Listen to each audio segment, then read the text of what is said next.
Over here, we've got the very first computer we ever built. I hand-wired the entire bottom, soldered it all together. That was an Apple I, the first Apple I computer ever. Those were the most incredible times. The summer that I built the Apple I computer, I was totally aware that a revolution was close to starting.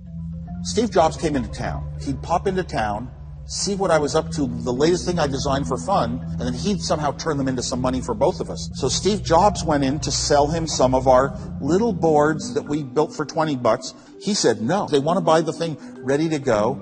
It cost us $250 to build maybe. We'd sell it for $500. And then the retail price was $666.66 because I, as a mathematician, like repeating digits. And that was what it should be.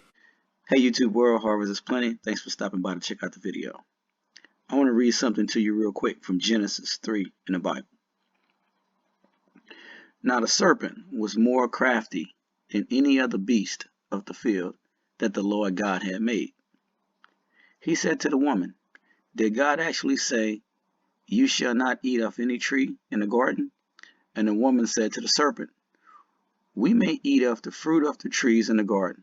But God said, you shall not eat of the fruit of the tree that is in the midst of the garden, neither shall you touch it, lest you die. But the serpent said to the woman, you will not surely die. For God knows that when you eat of it, your eyes will be opened, and you will be like God, knowing good and evil. So when the woman saw that the tree was good for food, and that it was a delight to the eyes, and that the tree was to be desired to make one wise, she took of its fruit and ate.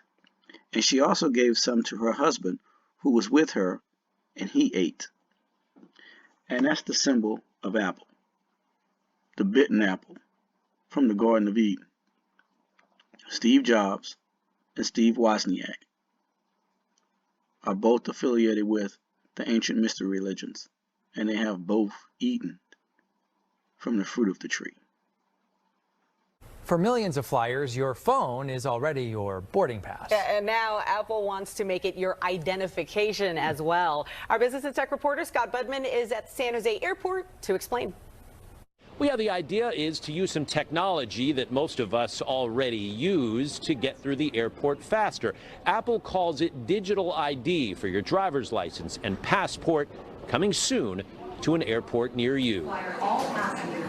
The plan being, with everything you need to show here, stored in one place on your phone, the trip through the airport will go a little faster. I mean, I think that's huge, though, for ease of travel for customers who don't have real IDs yet, to be able to pop a passport in there and just be able to get through TSA quickly. It's a great convenience, yeah. And it won't take long. If you go to your iPhone's wallet, click on the line that says driver's license and ID cards, find your state, then upload your license and passport. From a consumer perspective, the least friction, the better. Less friction for flyers, but it means more personal data uploaded to a device. Consumers should worry about, or at least ask the questions about, where is data being stored? How secure is the phone that is in my pocket? Apple says the data is encrypted, meaning they say it will be used at many airports, but will not be sent along to the government.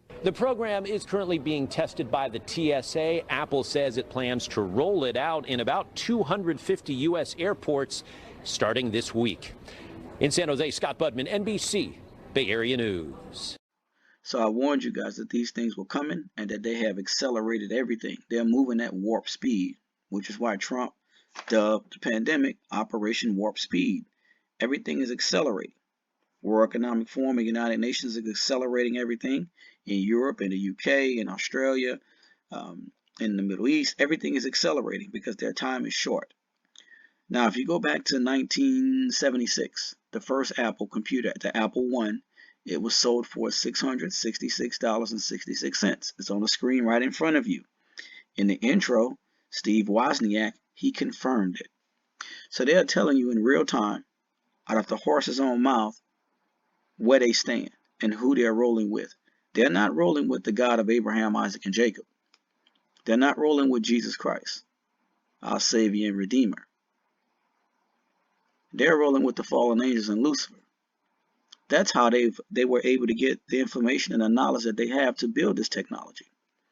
And that technology is going to be used as the mark of the beast. So you won't be able to travel, buy, sell, work, or do anything unless you have that mark. That's where we're headed. It's no secret. And it will be marketed as it's for your convenience, for ease of travel, for ease of buying things and things like that. And then they're going to say, well, what if the technology get hacked? I mean, if it get hacked and your biometric data and all your personal information get hacked, they're going to say, well, the solution to that is to put it inside of you, to stamp it on your hand, on your neck, on your forehead, insert it inside your body, or whatever the case may be. That's where we're headed. I want to show you guys something real quick. I got pushback once before about this. I don't know why, but this is the Business Insider. And it says the 17th the most influential Freemasons ever. You know, I was talking about Steve Jobs and Steve Wozniak and how they were affiliated with the mystery religions and the Freemasonic Lodge. And folks never wanted to believe me. So I want to show you something. Winston Churchill, all of these guys, Earl Warren, J. Edgar Hoover, Freemason, Douglas MacArthur. Hold on. Right here. Boom. Look. Steve Wozniak. Let me blow him up. Right here. Steve Wozniak, Charity Lodge, number 362 in California. It says, one of the co-founders of Apple, Steve Wozniak, joined the Freemasons in 1980 at the Charity Lodge number 362 in California. He's one of the most famous current members. I mean, there it is. Steve Wozniak, Freemason, Charity Lodge, number 362. And, you know, you share these things with people and people still push back and they want to argue and debate, but it is what it is. They are preparing for the mark of the beast. And these tech giants, whether it's OpenAI, Apple, it doesn't matter, Samsung, they're all accelerating the mark of the beast. It's coming, guys. Just want to share this with you.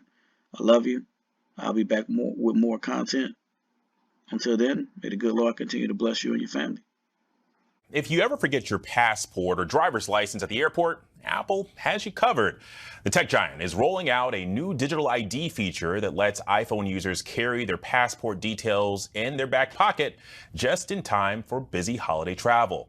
Now, so far, it's not available for international trips. And so for more on this, I want to bring in our tech reporter, Mike Dubusky, who has all the details. And Mike, it is important to note that this is specifically for domestic flights, but it's sort of like a digital passport, right?